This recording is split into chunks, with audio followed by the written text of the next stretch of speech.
All right. Well, thank you everyone for popping by for this webinar today. Christina, you can still hear everything okay? Yep. Cool, cool. Then I will kick this off. So I'm John Dickerson, Chief Scientist here at Arthur, and we'll be talking today about some design paradigms and toolkits for building what I'll call here a modern agentic system. For those who have watched my previous webinar on AI agents, you know I have some opinions about whether or not modern is the right word here. I'm going to give you a quick overview of what I mean by that. But if you haven't watched that initial webinar, I do encourage you to pop back and watch that as well. This should be a standalone, though, so if you haven't seen that, you should be okay moving forward. Um, if you want to, feel free to, I'm not sure if you can, but unmute mics or ask questions. I do have the chat here on one of my monitors, so I should be able to roughly monitor it. And, I'm happy to make this a very interactive experience, more exciting for me that way, as well as for you. So without further ado, here is a quick overview of what we'll talk about today. I'll give you, again, just a really quick overview of what folks mean when they say AI agents these days. Another spoiler here is that they're not new necessarily, but they are certainly growing in the zeitgeist and very, very powerful these days as well. So I'm excited about the coming year when it comes to agent and agentic design. So I'll then walk you through some workflows and sort of agentic design patterns that should help you get started tackling sort of your specific tasks with agentic sort of thinking and workflows. First, I'll start with even saying, hey, do I even need an AI agent? So these are powerful tools, and they're powerful and also more risky, I would say, strictly more risky than using, for example, just a raw LLM call or just raw sort of traditional machine learning. And so it's important to think about sort of what level of that power, which will also come with extra cost and extra risk you might need for a particular task. And then I'll walk you through sort of different levels of agentic toolkits that you might want to use for your particular tasks as well. I'll spend a little bit of time on evaluation, safety, and guardrails. This is another spoiler. This is very, very sort of early days in monitoring and control of and optimization of agent and multi-agent systems. There's a lot of sort of recent work coming out from the sort of academic industrial research labs on this from Arthur itself. But I think this will be a very exciting year for sort of further understanding and evaluation of these systems because, I mean, to be blunt, people don't know how to do it yet. And then I'll give you a couple like sort of guesses about what might come in the coming year or so when it comes to agentic and multi-agent system design. Cool. So if there are no questions, I will just go ahead and move forward with just a real quick overview of what people mean when they say AI agents. So right now in the zeitgeist, AI agents, when people talk about them, are just LLMs that can take actions for you. And I can hear the audience groaning because, this is not exactly a correct definition, but that's roughly what people mean when they talk about it. That's all sort of won't stay that way for long. People are now really beginning to think about what true agency means and sort of moving back toward the traditional computer science definitions of agency when talking about agents.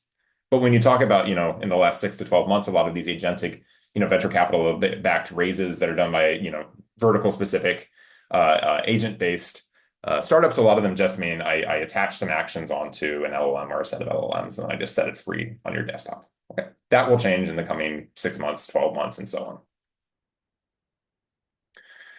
More formally, agents are, they've been defined very, very formally for well over half a century at this point. And the four sort of things that, any AI agent, I would say, have to have are the ability to perceive the environment they're in. So that could be perceiving as a robot, that could be looking around into the world and saying, hey, right now I'm on the corner of whatever Broadway and Lafayette, and I need to go to Brooklyn, and I need to be able to know where I am so that I can make a plan about how to get to Brooklyn. Okay, perception about the world. This could also be virtual perception, right? This could be, a lot of agents take control of your desktop computer or your laptop or your mobile phone. That could be perception of, hey, I'm in a browser, I'm on a particular website, this is where the mouse is, and so on. So that could be totally virtual perception. The ability to learn. So as I interact with that physical or virtual environment more and more, hopefully I should be getting better according to some metric at interacting with the world, right? I could be hitting my goals more frequently. I could be hitting them more quickly. I could be hitting them at less cost. But the idea here is much like with traditional machine learning, as I spew more data or more experience right through my agent, it's going to get better and better. It needs to have the ability to abstract and generalize. Again, this is sort of a dream for machine learning as well, which is, if I train my agent in New York to be able to use subways, I would love to be able to drop it into Shanghai to use subways, or Paris to use the metro, or Chicago to use the L, or whatever, right? So it needs to be able to sort of generalize from a small amount of actions that's taken in an environment to a greater environment, right? There's no way that an agent, for example, sitting on your desktop can ever interact in every possible way with every possible website and every possible piece of software. So you would hope that it would be able to generalize from its past experience. And then finally, the ability to, I mentioned this on the last slide as well, act, right? So reason and act. And we can get into the philosophy of what reasoning means, but basically this is going to be the ability to think about either explicit knowledge about the world that it's in, or some sort of implicit representation of knowledge, and then make a decision about how to move forward in that virtual or physical environment based on this sort of like idea about where it is and what the state of the world is and so on. Okay. And these four pillars, different types of machine learning, different types of agency are going to do better or worse at particular pillars. And, it's very hard to actually accomplish all four of these. It's very expensive to do that. But this is roughly how the world has defined what an AI agent is for 50 plus years. Okay. And just to put this into sort of a more visual form, you can think of AI in general, as people have defined it over the years, this ability to perceive, learn, abstract, and act in an environment, being an agent, as sort of the superset of all machine learning and deep learning and Gen AI and so on. Okay, so this is really like, when I say people talk about AI agents just being LLMs that have the ability to act for you, that's because they're not solving what I have labeled here basically as artificial intelligence, right? They're solving the ability to plan a trip using a browser, right? But you can roughly think of this as a step toward AI. Great. That's my quick overview again of what I see, and actually the research community is seeing an AI agent being, and then what sort of the zeitgeist is seeing what AI agents are. Now, I don't see any questions still in chat. So again, feel free to unmute mics if you can, or to text or whatever. Otherwise, I will continue plowing forward.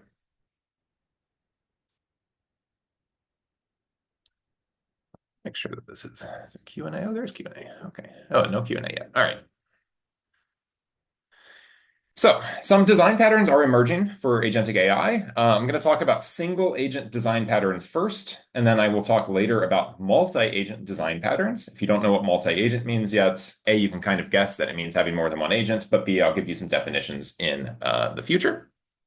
So some design patterns we're seeing already, something called reflection. So if you've used, for example, OpenAI's O1 or O3, these what are called inference time compute sort of reasoning systems that are wrapped around previous OpenAI models, they're going to have the ability to think really hard about something and then realize potentially that they're thinking about the wrong way, or they're going down the wrong sort of thought path, and they're going to be able to sort of reflect on this and move backward and then try a different path moving forward. Okay.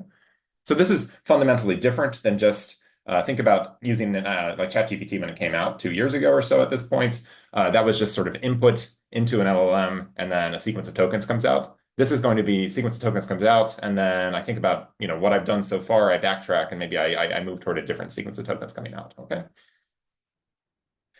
Tool use.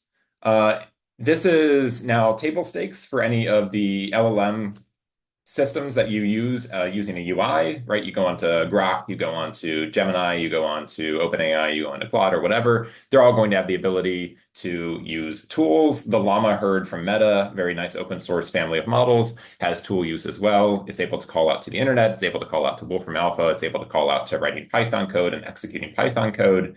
This can be very important for many things. One is finding facts, and two is doing, say, raw calculations, right? So if you think about like early days with LLMs, again, think about using ChatGPT on November 30th of 2022 or December 1st or whenever you started using it. It was very bad at doing symbolic reasoning. It turns out if you write raw Python code, or if you call out to Wolfram Alpha, you can do very well at symbolic reasoning, right? Those are what those systems are designed to do. So these are very sort of powerful abilities that are imbued on top of LLMs. Multi-step planning. This is what I would say is getting a little bit more toward the agency, the way I think about it, right? This ability to take a task, getting from Broadway Lafayette down into Brooklyn and break it down into subtasks. Like I need to, get a Metro card or be able to swipe my phone to get into a subway. I need to go from, Broadway Lafayette to whatever Brooklyn Metro stop I'm going to. I need to have swiped my card to get into the subway. I, need to go through a turnstile to get out of the subway and so on. So I split that into different tasks and then I can form that actual plan and then start to execute it, right? And then I'll get to this moving forward, but the ability to use multiple agents to solve a task, right? And that typically involves those agents communicating through either natural language or their own form of language to accomplish a goal, hopefully by minimizing cost or so on. Cool. I see a question here from Abhijit. How is AGI different from AI agent if AI agent has all four pillars? Yeah, Abhijit, that's a great question. So these are the pillars that I had on the last slide here: perception, learning, abstraction, and generalization, and then reasoning and acting. Arguably, it's not. So arguably, this is how AI has been defined for many decades. And the discussion here is if you were to accomplish all four of these, which you're not going to be able to do. I know there's always going to be a way to do that better. But this is roughly what people have called AI over the years. And so again, I don't want to take this into like some philosophical discussion about AGI and AI and all that kind of stuff. But this is how people have defined AI agents for many decades. And so I've taken this from DARPA slides, but this is also how, for example, Russell and Norvig's AI, A Modern Approach, which came out in like the late 80s or something like that, has defined agents and artificial intelligence as well. And so this really does take us steps closer to what, when I was growing up, for example, we would call AI or what people now call AGI. Great. So these are some design patterns we're starting to see. And I'll cover a couple others moving forward. But before we go into how do you use AI agents, I do want to say, do you even need to use them at all? Right? So there is this gulf sort of between formal agents as I just defined them, and Abhijit had this question about, is that AGI, right? This is a very powerful paradigm and one that we haven't solved yet. And what I would call Zeitgeist view of AI agents, which is just attaching some form of actions on top of LLMs today. And so, everybody has opinions about the big frontier model companies like OpenAI and Anthropic and so on. But Anthropic, I think, does a very nice job of sort of splitting agency into two things. One is just using what they call workflows attached around a modern LLM. And then two is actually moving into full AI agent land. And so I want to overview sort of my take on this view. I broadly agree with it. And I hope that this can help you decide sort of what level of quote unquote AI agent you want to or need to use for your task. Okay. So we're going to start by going through what they call workflows. And these are roughly thinking about this. This is like a predefined code path that you can write down. You can say, hey, I'm going to solve this problem by following this sort of like flow chart that I put on a whiteboard, right? So this is the human saying this is the set of steps that an LLM or an LLM-enabled system is going to take to accomplish a task. Agents are going to be a superset of this, where we're going to, instead of just having the human put down, hey, this is the raw set of steps you're going to take, now execute it, we're going to allow the LLM or a system of LLMs to either interact with the human or just be fully autonomous with coming up with their own sort of plan to accomplish a goal, right? And that's moving more toward what I would say are agents. I see a couple questions here. How are agents different from, for example, creating a workflow with Zapier? Yeah, Rachel, that's a good question. And hopefully we'll be able to maybe answer that a little bit more when I talk about some of the workflows here. But actually, maybe what I just said answers that a little bit as well, which is that when you're creating a workflow with a software tool like Zapier, the human is creating that workflow, right? I would say an agent or an agentic system would come in and either be a teammate to the human or just autonomously come up with a dynamic workflow, if you will, to solve a task. I see a very long question from Aeon. Goodness gracious. I'm just going to maybe hold off on that one for a bit because it's very long and I can't read it live. Cool. So let's talk about some workflows. We'll start with this. And again, to be blunt, this is often what people mean when they say AI agents when we're talking about them right now. And again, I do think in the coming 6 or 12 months, it's going to become more sort of broad and more general than this. But this does take you a step toward agency. So why might you use a workflow instead of an agent? These are these sort of human design paths that an LLM-based system might go through. Well, control is one, right? I can actually whiteboard what the tasks or set of tasks that I'm going to be doing look like, right? And I can put that through governance, or I can ask my friends if it's going to be, good or bad. This, coincides with safety in some sense, right? I'm explicitly putting guardrails basically on the set of paths that my automation can go through. That helps with predictability, helps with evaluation, and obviously helps with cost as well, right? This fixed workflow, just to be blunt, is its own set of guardrails, right? It's a hard set of constraints on the paths that my system can go through. So if I implement it correctly, then I can have some hard guarantees about what my system will not do. I do want to say the workflows we'll go through are composable, right? So I'll go through 5 or 6 of these, but you can compose them into, I can do workflow A, and I can, as part of that, do workflow B, and so on. Okay, so think of these almost as like functions. And the building block we're going to be using here is, and I'm going to use the word LLM here, and I'm going to mean that I'm going to use that to broadly mean LLMs that are able to do like RAG. They're able to do basic tool use, and they're able to have short-term memory. Okay, so I know technically this isn't what you would define an LLM to be. This would be some sort of system that's enabled by an LLM. But at this point, this is basically table stakes for any sort of LLM or foundation model, right? You have the ability to do RAG, you have the ability to do tool use and so on, like I talked about. So when I say LLM, I do mean this kind of LLM. Question, the workflows above are what we call agentic workflows. Yeah, I would say agentic workflow is a fine name for them. Yeah. Yeah, so basically you can think of, like, when we talk about LLMs now, these are raw models that have some extra bells and whistles attached to them. And when people say model these days, like I'm using GPT-4o or I'm using Llama 3270B, those are both models that have the ability to do tool use and so on. So when people say model, this is typically what they mean. Cool. So here's a first workflow. And for those who have worked in this area for more than a year and a half, you've certainly heard of this. I'm sure you've used this before, something called prompt chaining. Okay, and so I have as a little graphic here at the bottom, you have an input that goes to some LLM, and then maybe that LLM has some sort of output that either goes to a gating function that says, hey, stop computing, or it goes into some sort of new set of steps that the LLM will call repeatedly until a final answer is spit out. Okay, and so if you've used, for example, like LangChain or any of the sort of copycats that came out after that, this is sort of the bread and butter that made those tools popular back in the day. Cool. I see a hand raised. Q&A. Oh, I don't see a hand raised anymore. Okay. Cool. So here's an example use case. In a different life, I was a professor at the University of Maryland, and so maybe I would want to teach a 75-minute data science or machine learning course aimed at undergraduates. Okay, and so I'm going to ask my LLM to outline a 75-minute data science course aimed at undergraduates. Okay, and maybe it's going to come up with a general syllabus, and it'll gate either through John or it'll gate through some sort of other function that says, hey, the syllabus looks roughly okay. Let's move forward into developing Python examples and Rust examples and Julia examples for each of the 29 lectures for this course or whatever. Okay, so here I've explicitly, as a human, basically written down the high-level flowchart of what my LLM is going to go through, and then I'm going to ask my LLM to start filling in the blanks there. Great. And if you've used open source tools like DSPy or DISB, I'm actually still not sure exactly how you pronounce this, but you can think of it roughly as a prompt optimizer. It's going to start shining in areas like this, where you need to sort of do sort of hardcore prompt engineering to sort of basically understand how to fill in these sorts of workflows. A second workflow, and again, remember, you can compose these together. As part of that prompt chaining, I could have this particular workflow be a subset of my LLM calls, for example. LLM routers are going to allow you to automatically choose from a set of LLMs which LLM to use to complete a task.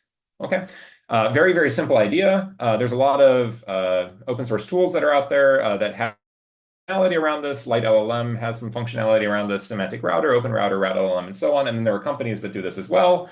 But the idea here is basically I'm going to use this router to balance accuracy along with cost, latency, privacy, and so on, right? So actually a good example of this is Apple's intelligence on their iOS platform, which I believe does computing on the device unless for whatever reason it feels it needs to call out to, I believe, an OpenAI model to get sort of a better response. Okay, so that's using some sort of router, right? And obviously privacy becomes a concern there, where if you're doing on-device computation, that is going to be more inherently sort of safe than calling out to a third party. So here's an example in CodeGen. I might have some model that's going to map coding requests to easy or hard, right? And so it might be easy for me to draw a rounded button using CSS. And it might be hard for me to say something like, hey, optimize this crazy discrete function or something like that. Okay. And so I'm going to pass my task through a model here called the LLM call router, and it's going to decide for easy things. I'm going to pass that off to Claude Sonnet, which is very fast and relatively cheap. And for very hard requests, I'm going to pass it off to one of these much more expensive inference time reasoning models like an O1 or an O3.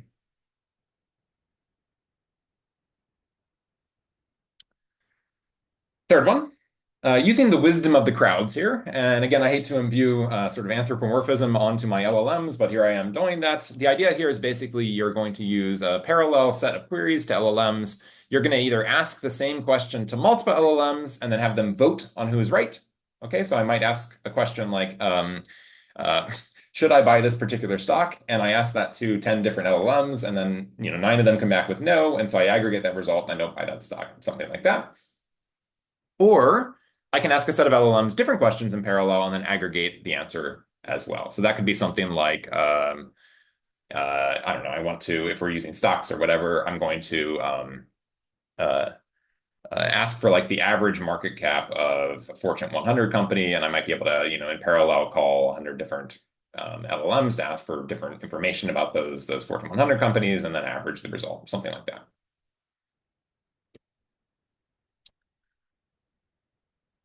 Any more questions so far? The answer seems to be no. Cool. So the fourth workflow is, and this is again getting a little bit more toward what I might call multi-agent systems, is doing something called task creation and delegation. So you often hear folks talk about an orchestrator LLM or an orchestrator agent. You can roughly think about this as some sort of basically puppet master who controls multiple, often cheaper models that go out and do things. Okay, so what do I mean by that? I might have some sort of orchestrator that sits at the sort of top and interacts with a human, for example, takes as input a task, and then breaks that task into subtasks. My plan from going from Broadway Lafayette to Brooklyn or whatever, and then takes each of those subtasks and assigns them to one or more agents who go out into the world and execute some code or search on Google for things or buy a ticket or act in response to those subtasks as well. Return the results to the orchestrator, and then the orchestrator will either update what tasks need to be done or say, "Hey, I think I'm done. Let's return this result to the end user." Okay. So this is going to feel a little bit like parallel calling, except now we have, instead of having the user say, hey, call 10 different LLMs and aggregate the results, we're going to have some model make that decision for the user instead, based on the context that's passed in.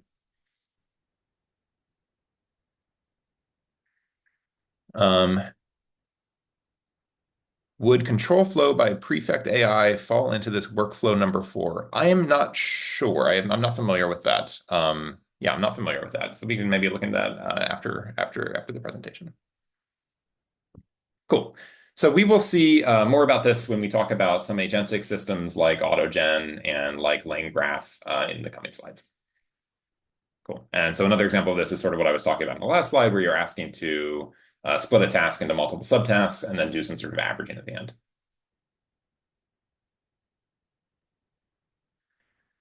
This is the last of the workflows we're going to go through. So I'm sliding you to death with my workflows. This is the very last one. And I'm going to call it peer review, right? So you're going to have, in its most raw form, 2 agents, and they're going to basically fight each other until they decide on an answer. Okay, so this you can think about this as roughly like automated red teaming, or like peer review, or like writing a book and then having your editor come in and say, hey, like you should change these words, and then you're like, no, I should only change these words, and it's like, no, you should change these words, and so on, and you cycle until the evaluator or the editor or the peer reviewer or whatever says, hey, this looks like a good result, let's move forward. Okay. And again, you can see how this might compose into any of those prior workflows that we have. Instead of having an LLM call, you might just call out for a particular LLM cross evaluator, and then only return once those two have come into agreement. And this sort of workflow obviously can have a lot of cost to it and a lot of latency because you are doing sequential calls, right? Every one of these calls depends on the prior call. But it can be very powerful when you're trying to do some form of red teaming or try to ensure that a result that came out looks good or can't have holes poked into it, that kind of thing. Robert asks, does the peer review model assume that a valid solution is hard to generate, but easy to identify once it has been generated? Yeah, Robert, that's actually getting into complexity theory kind of stuff here, but yeah. So the idea here is basically if you want this sort of workflow to work, then you need to have an evaluator that can recognize an answer that looks right. Yeah, and so that's obviously a big assumption, but yeah, I would say that is a prereq. Great. So we went through 5 workflows, and they're all composable. And I would say they are not what I would call full agentic design, because as a human, somebody came down and wrote down these workflows, and now we're just having the LLM or set of LLMs go through them. Okay. But when we talk about agents, each of these agents can employ these workflows as well. And so I would say these are building blocks to modern agentic systems. Mark asks, peer review. Does the LLM generator need to take an additional input feedback to work with compose with the evaluator? Yeah, so that's a great question, Mark. So for this evaluator, there's obviously going to be a lot of prompt engineering there. And also the evaluator themselves is going to have the ability to call out to tools and call out to like memory and things like that that could be updated as part of a greater workflow. Yeah, for sure. These are going to be, I won't say fundamentally different models, but they're certainly going to be prompted differently and they're going to have access to different amounts of information. Yeah. Cool. I want to have a quick aside here talking about open versus closed source development. I love open source tooling. The AI community, the reinforcement learning community, the multi-agent reinforcement learning community, the multi-agent systems community, and so on loves open source tooling. Obviously, not all tooling in this space is open source, right? I've already mentioned OpenAI, I've already mentioned Anthropic, I've already mentioned Gemini, and so on. These are frontier labs or frontier models that are not open source generally. But I would say there are many, many reasons to at least start using open source tooling. A lot of these are shared with traditional arguments for using open source tooling. Some of them are, I would say, sort of AI specific. So one is that in the AI world, open source tooling is either ahead of proprietary models. So I would say multi-agent system design in the open source world, the academic and the industrial research world, is ahead of proprietary multi-agent systems right now, or it catches up really, really quickly. Okay, so the O1 drop or the O3 drop by OpenAI, you'll have Meta's labs putting out open source approaches to inference time reasoning. You'll have Hugging Face dropping something in December on this. You'll have various Chinese labs like Huawei and like DeepSeek putting stuff out. Open source really catches up quite quickly to proprietary models right now, and so I would say it's really, really valuable to use this stuff. Two is verticalized AI is sort of the name of the game for 2025, right? So for any of you with VC friends or any of you who have founder friends, a lot of the sort of money flowing into AI and agentic design right now is not saying, hey, I want to create a general agent system to solve everything. It's saying, hey, I want to create an agentic system that helps lawyers write briefs, or it's I want to create an agentic system that helps people apply for visas or helps people plan their travel, right? And so in these worlds, I'll say that it's even easier for specialized small teams who might rely on open source code to outcompete, and that could be on cost and latency, or that could be on quality of results, the frontier models, which are purposefully being general. Okay, so another reason why I say this is for these systems, right? The LLM call itself, the call to GPT-4o or whatever, that's just one tiny call in a greater agentic system or a greater set of workflows. And the margins on that LLM call are going to get driven to zero. And sort of the differentiation in that space is also going to get driven to zero. And so I would say, if you have the choice, just use open source. And traditional open source advantages are still, here in the age of AI. You control things, you can edit things, your data is your data, you aren't locked into a vendor. Security is something, you don't have to trust. You can go and look at the code or you can look at the model and so on. So there's a lot of advantages to this as well, especially if you're in the enterprise. Great. So we've gone over workflows. We've gone over what sort of the end goal of an AI agent would be, remember, perceiving, learning, reasoning, and generalization. And now I'd like to define sort of what I would see as an agent who's going to have the ability to use one or more of these workflows as well. So quick recap on the design patterns for single agent agentic AI. We have reflection, the ability to sort of think about where you're going and then make changes. Tool use, the ability to call out to the web or whatever. Multi-step planning, and then multi-agent systems I mentioned. Here's an example of a single agent system. And these are using screenshots from a company called Weaviate, a very open source friendly vector database company. And each of those design patterns that I just mentioned, except for the multi-agent systems thing, is going to be available in this reference framework from Weaviate, right? You're going to see some core LLM that takes a task. It's going to have some sort of scratch pad with long-term and short-term memory. It's going to be able to do some planning that involves one or more potentially calls to a vector data store or to a calculator or to a tool or whatever. And then it's going to be able to evaluate how well it's doing and move forward. Okay. So fundamentally different than a workflow in that you see up here, we have an agent here who's going to be enabled by one or more LLMs, and they're going to act in an environment, get some results that are back, and then think about what they should do next. Okay, so they're the ones defining the path that they take to get from point A to point B. That path, again, could use some of the explicit workflows and design patterns that we talked about, but fundamentally here, we're allowing the LLM to make its own path forward. That's the step toward agentic reasoning versus, for example, composition of workflows. Quick example instantiation here. Arthur likes to have small team offsites in Maine. Maine is a beautiful state. I might ask my agent to come up with a plan. Hey, first plan and outline for the document. Its structure, needs, budget, etc. That could be using, for example, the prompt chaining workflow, but I'm going to allow the agent to come up with that decision on its own. I might have some RAG calls or web calls to understand, I don't know, what is Maine? Where is Maine? How do I get to Maine? Can I rent a car in Maine? I might learn about the company, offsites and budget, and so on. From here, I can then include that data in, for example, another LLM call using like traditional RAG paradigms to draft an initial schedule. And then I'm going to have some sort of, I'm going to use the evaluator paradigm here now, again, as well, to set up an adversarial, for example, travel agent or an adversarial CFO who comes in and says, no, John, you can't spend $10,000 per person to go to Maine, rent everyone Ferraris or whatever. Okay, so it's going to come in and it's going to say, no, you need to iterate on that budget. You need to iterate on that schedule until it feeds that schedule out to a human or to another agent and moves forward. Okay, so again, I've let the agent come up with this general plan. It's responded to the environment that it's getting results from to maybe edit that plan. But as part of that plan, you saw that we use some of those explicit workflows that I talked about in the previous slides, like prompt chaining and the evaluator paradigm and so on, right?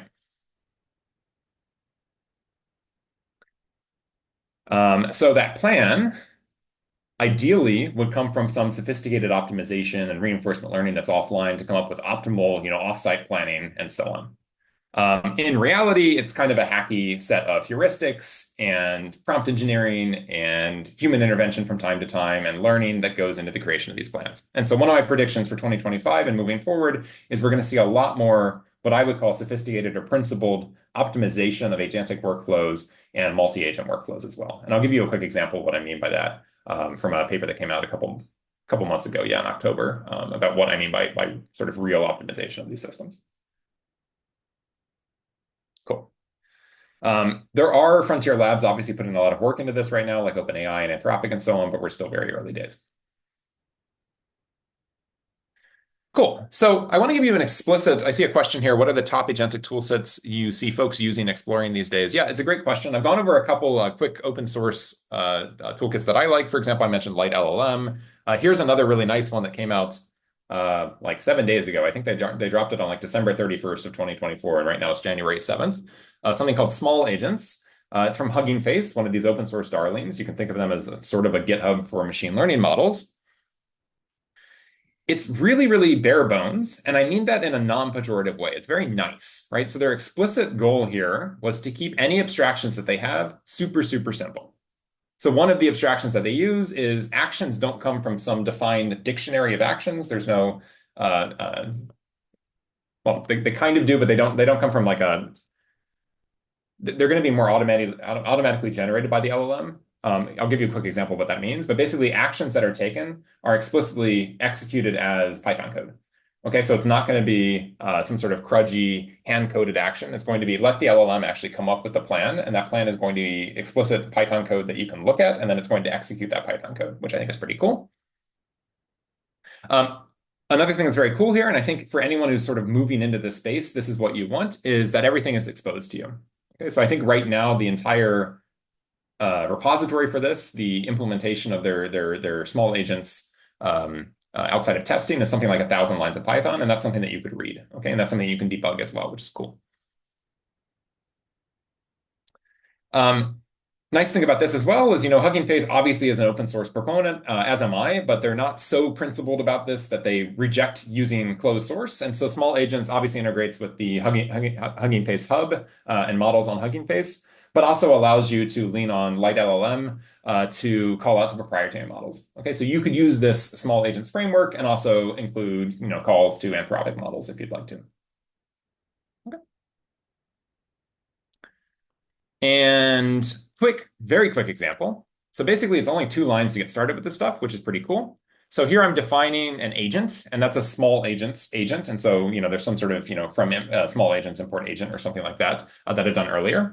It's going to be a type of coding agent. So this is going to be an agent that executes actions using code. I'm going to feed in some set of tools that it has. Here, I'm going to have the ability to search DuckDuckGo. And I'm going to feed in a model, an underlying LLM that I'm going to call out to. Okay, so here, if you haven't used Hugging Face, it's the Hugging Face API model, which I think right now defaults to like Qwen 2.532b or something along those lines. You could also pass in model equals, meta/llama 32, or use a light LLM to call out to like, O1 if you want to. And then all I do is I run agent.run with an initial prompt from the user. So how long will a webinar on AI agents last in 2025? Oh, so topical. And then you'll see a trace come out of this. You'll be able to see the actual Python code for different actions that's generated. You'll be able to see calls to LLMs, calls to tools. Maybe it's calling out to DuckDuckGo. And you can follow that trace until a response comes out. So highly encourage you to play around with this. Very, very, very simple to get started. I see a couple questions here. Seems like we're heading toward a situation where there are recipes for many tasks, like if this, then that. Yeah, Jeffrey, that actually is not a bad way to think about this, right? So when you think about tool use, when you think about workflows, and then I'm allowing an agent or a set of agents to have the ability to use these, that does have a very if this then that feel to it. Yeah, for sure, I agree with that. I do want to say, it's called small agents because it's a small code base, not because I think it's not powerful. I think it's a very nicely designed code base. You can do more complicated workflows with this, right? And so if you're not, into coding, we don't have to spend too much time on this. But roughly thinking, here's an ability of the system to use short-term and long-term memory, and then update that memory using observations from interactive interactions with an environment. Okay, and so again, it's just a couple lines of Python in here. Watch the recording if you want to go through this line by line, but it's a very powerful little open source system.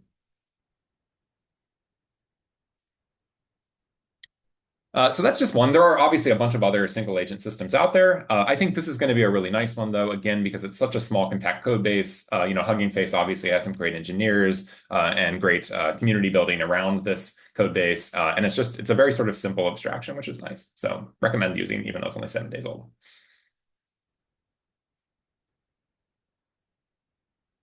So that's a single agent, right? You might want to use, I don't know, more than one agent. Why stop with just one, right? So I can, for example, we already talked about this a little bit with that orchestrator workflow, where an orchestrator is going to call out to one or more LLMs. Those could be done sequentially, or those could be the same LLM, or they could be specialized tiny LLMs, one that's good at coding, one that's good at web search, one that's good at translating from English to French, or whatever. We could also have specialized agents critique each other's work, right? I mentioned via a question already that the evaluator LLMs might have some sort of different training or different, appetite for risk or whatever. So there are a couple ways to do this. One is you can just create different agents by way of prompting. A more specialized way might be to, distill different specialized small LLMs and then enable different agents with those distilled LLMs. Obviously, there's a little bit more upfront cost to that, but you might save money and time over time. So we talked about 4 design patterns in agentic AI already. Here's a couple of other design patterns that are starting to pop up specifically for systems of more than one agent, right? So I mentioned communication between agents. One design pattern here is actually to have the agents literally talk to each other, so conversation. And there's some reasons you might want to do this. One is it's easier for a human to evaluate or trace what's going on. And two is, these systems are designed to interact in natural language ways. Obviously, there are going to be more efficient ways to interact than just speaking the King's English or whatever to each other. But this is a very sort of interesting design pattern that's really starting to pop up with multi-agent systems. The second is, and I kind of got into this a little bit earlier, is we're starting to see optimization of control flow in multi-agent systems, right? So if I just set a bunch of agents off into the wild and they can interact in whatever way that they want, and they're talking to each other to try to get the task accomplished, each of those interactions is costly, right? Each of those interactions is at least one LLM call. It's going to have time associated with it. It's going to have cost associated with it. And I can think of these interactions as sort of a temporal graph, right? The graph is there's an edge between agent one and agent two if they communicate in some way. And then it's temporal in the sense that that communication might happen before a communication later, which might happen before a communication later, and so on. And if you're in computer science, there's a ton of work around, optimization of information diffusion in these dynamic graphs. And I think we're going to start seeing a lot more of that coming into play with multi-agent systems for a couple of reasons. One is these are really expensive and they take a long time. And then two is you're going to be able to optimize for different sort of risk profiles, and this will help with evaluation and safeguarding of multi-agent systems. And I just happened to read a paper in the space like last month. I have a referenced here, but you can see how they're basically viewing what I just talked about, where they have a bunch of different agents, and the agents are interacting with each other using these directed edges, and they're iterating, iteration k going to k+1, and then k+2, and so on until they come up with some sort of solution, right? So this is kind of a cheeky sort of drawing of that dynamic graph that I just talked about.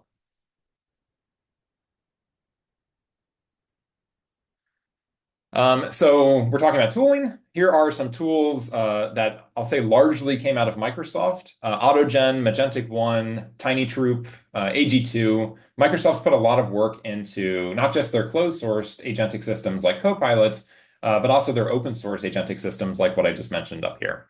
And I say largely coming out of Microsoft because I believe there was some sort of split between AutoGen's team, and now there's an AG2 form of a fork that's spun out as a, I think, separate company, which is doing its own sort of thing with the AutoGen code base. So that's cool. The design patterns that they're using here are very similar to that orchestrator design pattern that I mentioned earlier. And roughly speaking, there's an orchestrator, again, that takes a task, splits it into subtasks, tracks what's going on with the task, and then has some sort of way of thinking, hey, have I done the tasks? And the actions it can take are basically assigning subtasks to little agents that go out and hit the web or hit code or whatever. Okay. So AutoGen was one of the first code bases, open source code bases, multi-agent orchestrator that is out there, and they leaned on this design pattern, and I think that's a pretty natural one to lean on, and so we're seeing this pop up across the board. I talked about the difference between AutoGen and AG2. So AutoGen and Magentic 1. Magentic 1 is I believe it's built on top of AutoGen, and it's meant to be a little bit more enterprise ready than the AutoGen code base itself. And so anyone from Microsoft who's here, correct me if I'm wrong there. But these are some nice systems that have come out. Another one in the space is LangGraph. So this came from the LangChain ecosystem, although I do want to say I don't believe you have to use LangChain with LangGraph. So people have very strong opinions about the LangChain codebase. It developed very, very quickly alongside sort of the Gen AI explosion. And along with that very quick development, there were some growing pains back in the day. I've heard a lot of those have gotten a lot better. But LangGraph, from the same group of developers, I believe obviously integrates with LangChain if you'd like it to, but I believe you don't have to use LangChain with it. And it's a mostly open source agent orchestration framework. And I'm bringing it up for a couple of reasons. One is it has pretty good UI UX. I would argue better UI UX than the multi-agent system toolkits that I just mentioned on the previous slide.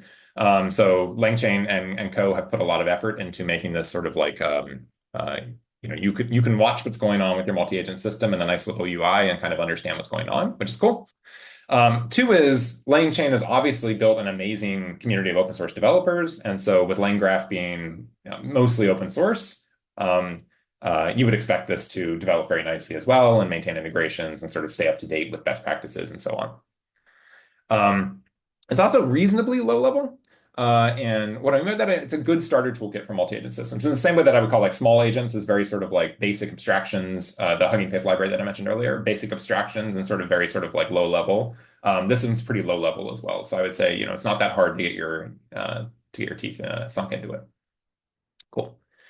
And one last thing when we're talking about LangGraph, just stole this graphic from their website. You can see different sort of orchestration patterns that they come up with here as well, right? So we talked about, and this is sort of like the Magentic 1 and AutoGen design pattern here, where we have a supervisor or an orchestrator who is going to control a fleet of little agents.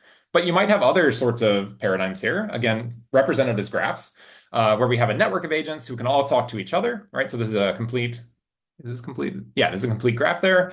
You could have some sort of weird custom hand-drawn, managed to pass through your enterprise governance process workflow here.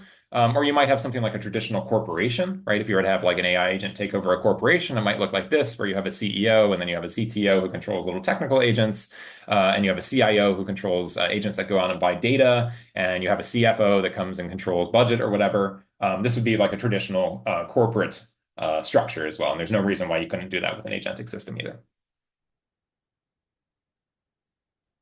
Great. So there are a couple call outs to some multi-agent systems libraries that are out there. There are a lot of these that are coming. Big one that I just realized I didn't add in here was Crew AI. This is a VC-backed startup as well. It's gaining some popularity. I think AutoGen is still more popular than Crew AI, but it's one that I certainly hear about a lot. Great. So in the last, few minutes, I'd like to touch on evaluation, safety, and guardrails. Like I mentioned earlier, it's not even solved for traditional machine learning. It's definitely not solved for Gen AI. It's a product that Arthur sells, and it's clearly a pain point. But it's definitely not solved for multi-agent system design. And so this is going to be a very exciting year, I think, for people coming to grips with that and designing new methods for sort of helping to robustify and understand these systems. So as a quick shout out, here's a screenshot from Microsoft's Magentic 1 talking about all the different risks of using their enterprise-ready version of AutoGen. I agree with all of these, basically. It's saying, hey, like, say you're using small agents from Hugging Face, you're executing Python code as an action. That sounds a little scary to me as somebody who's written code and owned a computer. Maybe you want to run that in a container, right? Or maybe you want to run that in some sort of sandbox that is going to prevent that code from being able to reach out to, for example, your inbox. Yeah, small agents allows that. I was looking at their GitHub repo last night. You definitely want monitoring and safeguarding. You want to be able to limit access to the agents, different types of agents, having limited access to different types of data, and so on. Okay, so a lot of these sort of like you're executing sort of not understood code on your own system. So anything that would scare you about what I just said there is something that you should put into play when you're running agents as well. Oh goodness, I see a lot of questions here. Ooh. I'm just going to get through the last couple of slides here, and then I'll cover the questions, folks. Thanks for asking questions. So broadly, this is a strictly more general technology than Gen AI, traditional machine learning, traditional deep learning, and so on. It's even strictly more general than that augmented LLM thing that I was talking about, right? The ability to use tools, the ability to make RAG calls, and so on, right? So it's exciting because it opens up a lot of new use cases and new ways to save cost, right? If you're going to talk about augmenting or replacing headcounts at a company with a system of agents, that can be very, very cost efficient.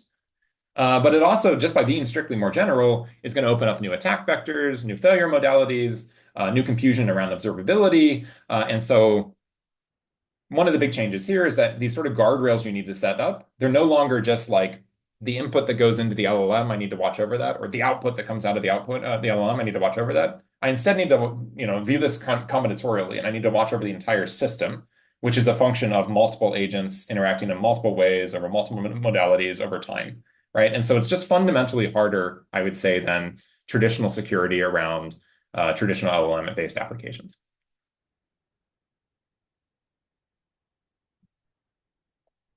Another big thing that's happened here is cost and latency are big concerns again, right? So we've seen LLM usage initially, right? Cost per token, cost per million tokens was pretty expensive. That's dropped to effectively zero, except for cost has now started jacking up again with things like inference time compute, right? So I have a graph here that's coming from OpenAI talking about, you can view this roughly as the cost of some of their traditional models. No, none of these are traditional. Sorry. Yeah, these are basically the amount of reasoning as they scale the reasoning up at inference time to thousands of dollars versus their performance on a particular task. I think this is ArcAGI or one of these going up as well. And these are big numbers, especially if you've been operating in LLM land where cost per token has become almost trivial recently. This is one area where cost is going to become a thing again. And then two is with multi-agent systems, you just have so many new LLM calls and calls to different types of LLMs and those communication paradigms that I talked about that we're going to start seeing cost increase again as well. And so optimization of those control flows is going to become a big thing in the coming 6 to 12 months as people realize this stuff is not free. Cool. So quick wrap up, and then I'll take some questions. I'd say, again, agents still aren't super well defined in the zeitgeist, but they're here to stay, and I'm super excited about it. It's a jack of all trades phrase right now. So just think about when you're thinking about the tasks that you're doing, how you would define AI agents and what type of, or what level of agent you would need to use to actually solve your task, right? The most basic one, again, is these augmented LLMs, just logging on to ChatGPT and using like a raw GPT-4 or something like that. A little bit above that is these single agent systems that are just glorified compositions of workflows, right? So I'm going to either design my set of workflows on my own, I'm the agent, or I'm going to allow an agent to come up with a very sort of basic composition of those workflows. I might start allowing my agent to take on more and more autonomy when coming up with those workflows or its own actions. Or I might blow it all away and go into a full multi-agent system, fully autonomous even, with or without strict guardrails. Okay, so each of these is going to be, I would say, strictly more general and thus more powerful in theory than the last, but it's going to have additional risk that comes along with it. Great. I'm going to end it there. I know we're about 50 minutes into this. I'm going to start going through questions, so feel free to ask other questions as well. So from Anonymous, system prompts for agents can get long, resulting in latency and expense. 2,000 tokens for LetMMGPT memory management, 5,000 tokens for Codium, Windsurf with various tools. Are you seeing anything out there that addresses this overhead? Yeah, it's a great question. So cost is definitely becoming a thing. And when I say cost, I mean dollar cost. I also mean latency, right? So like as I have larger contexts that have to get passed around to my different agents, that also takes longer to do inferencing. And so we are seeing a lot of work. I referenced that one paper. There's a lot of papers in the space looking into how you understand that Pareto frontier of communication and cost and sort of information gain or the ability to actually solve your task. But it's currently pretty unsolved. Good question, though. Jeffrey asks, all of these approaches that involve backtracking or cycling with another system to improve results imply standards. Please discuss how those standards evolve. Frankly, Jeffrey, I would say the standards that are out there right now for multi-agent systems are these workflows and are whatever these sort of design patterns that these relatively sparse number of multi-agent systems are putting into play. I really haven't seen, I think that's right. Yeah, I really haven't seen explicit standards that have been published here. I mentioned Anthropic has this nice little blog post talking about workflows. That's about the level of where we are right now. What's your view from Russ? What's your view on pros and cons of crew AI versus autogen? Yeah, so I respect both teams a great deal. They both have some traction. They're taking slightly different routes. So autogen, again, coming from Microsoft. Microsoft obviously has a ton of money and the ability to support autogen without going the VC route. Crew AI is going the VC route. Frankly, from what I've heard, both have scaling problems, and they're scaling problems. I don't mean that sort of in a pejorative way here either. They're scaling problems because these multi-agent systems get very complex, and because the sort of optimization that I'm talking about to make those systems sort of beyond that Pareto frontier of cost and goodness just isn't there yet. So I would expect in the coming year or so, both of those teams are thinking a lot about what they're doing there. I think autogen probably has more traction just by virtue of being a lot older, and I've used it personally more than Crew AI. Darren asks, what are practitioners saying about Python as the standard for agentic framework development? Other languages such as Elixir seem to be better suited in scenarios involving third-party calls. Yeah, this is a great question, Darren. They're from the academic world, I mentioned, agents have been a thing for decades, and there's been a lot of work in defining task-specific or domain-specific languages, DSLs, for agentic communication and agentic composition. So I mentioned composition of workflows, right? You hear me say composition of workflows, and you might think, hey, some sort of functional language might be a better way of doing this or something like that. Or maybe I want to actually have like a proper typing system, which Python doesn't, really have when I'm doing some of these calls. Yeah, I would expect a lot of development from the PL community in that space as well. Just to be sort of a realist here, though, like people know Python, and if you ask me, 2025, is Python still going to be the primary language for agentic design? Yeah, I'd put a lot of money on Python still being the winner there. Jeffrey, are there examples you know of DAOs on the blockchain using these complex approaches? Yeah, so I don't want to go too much into the crypto world here, but Coinbase has an agentic, and people have opinions about Coinbase, right? It is in some sense a centralized version of what should be a decentralized technology. But Coinbase has an agentic system that they released. And I would say if you want to start cutting your teeth on, crypto X agents, that's probably a good place to start. That's obviously not a DAO though, but I think that's a little outside the scope of this talk. Good question though. Presmek asks, what are the approaches today to keep logs of agentic actions for auditing and prevention of bad actions, like learn and autofix? Yeah, check out, for example, like AutoGen and LangGraph and all of these orchestration systems have forms of observability that they put and wrap around what some will call agentic traces. So that's that sort of like set of steps as opposed to just a single step. That's probably a good place to start. But just to be blunt here, when it comes to like evaluating a trace, it's still pretty early days there.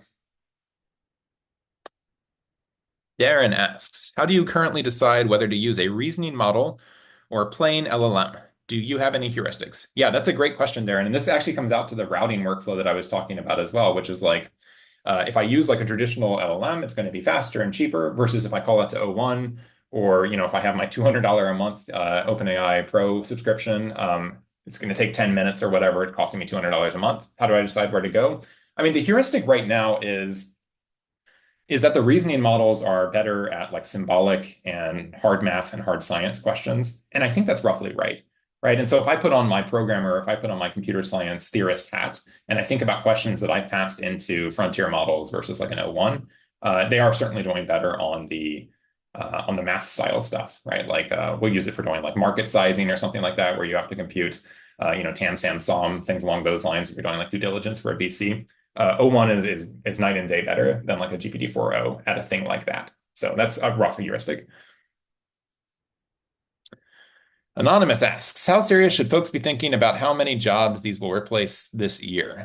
Yeah, so this is, the classic question of technology. I think certainly there will be disruption. There's always disruption. I'm an optimist in general about technology. You would say that these will attack white collar jobs, much like my own. I also have been a professor. I have taught computer science undergraduates. I know there's a lot of fear right there, right now about, what is the developer ecosystem going to look like in 5 years? I don't think work is going to go away or anything like that. Technology is generally a good thing. But yeah, certainly work will change. Josh asks, what role can Arthur play with agents and architecture like what you've been describing? Yeah, so we can do a couple of things with Arthur products, and I'm happy to, talk about those products as well. Certainly things like observability around tracing or things like guardrails around LLM calls. Those are both areas where companies in the MLOps space, including Arthur, certainly shine. Right, this has been bread and butter for our company for 5+ years in traditional ML and Gen AI, and now with agentic stuff. Darren asks, people in academia who are studying planning specifically are bearish about the current planning capabilities of models. How good is planning from the best available reasoning models right now? Darren, yeah, that's a good question. And I will say people in academia, including myself, we're always bearish about everything. But there is this obvious gulf between traditional planning and just using a transformer to do everything. But I will say there's a couple exciting directions in that space. One is people from the planning community are now starting to integrate traditional planning techniques into transformer-based systems, and I think there's some success there. And then two is, if you really want to go down like a nerdy line, I would look into something called neurosymbolic programming, which is a way of combining roughly symbolic style reasoning. You can think of this as logic or things that are getting a little bit closer to traditional style planning with, for example, transformer style architectures. And this is very expensive right now, but I'm pretty bullish on basically being able to jam like symbolic reasoning itself into some of these models as well in a reasonable way. Jeffrey asks, what I meant by standards is what are the criteria against which output is evaluated? For example, in the context of a writer and editor, how has that evolved? Yeah, I can give you sort of one response here, Jeffrey. That's a good question.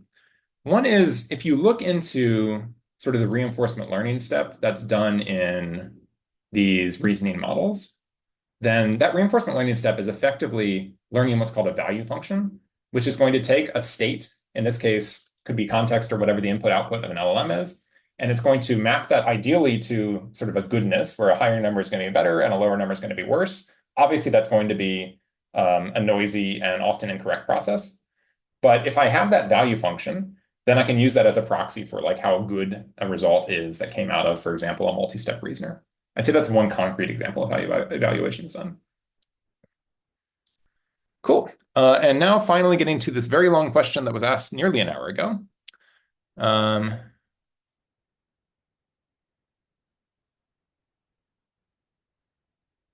Ion, maybe I'll just follow up with you separately on this one. So I think you're asking about how to set up a multi-agent system on your, okay. So you're asking about how to set this up on a local server, like a home server, and then automate things. Yeah, I would say definitely use, like, start with, it sounds like you haven't done this before, start with that Hugging Face small agents library. Set up a Hugging Face API key, just use the Hugging Face model, like 2.532b is surprisingly good. It's pretty quick. And just start playing around with it a little bit like that, right? So that's going to have some tool use. That's going to have the ability to hit the web, for example. And it also has the ability to operate in a sandbox. And so you can kind of safely start experimenting with that stuff. So I would really recommend starting with something like that. As you move away from that, maybe go into like an autogen or something along those lines. Yeah, great question. Okay, well, thank you all for joining me for slightly over 1 hour. I am just John at arthur.ai, so feel free to email me. I'm always happy to chat. And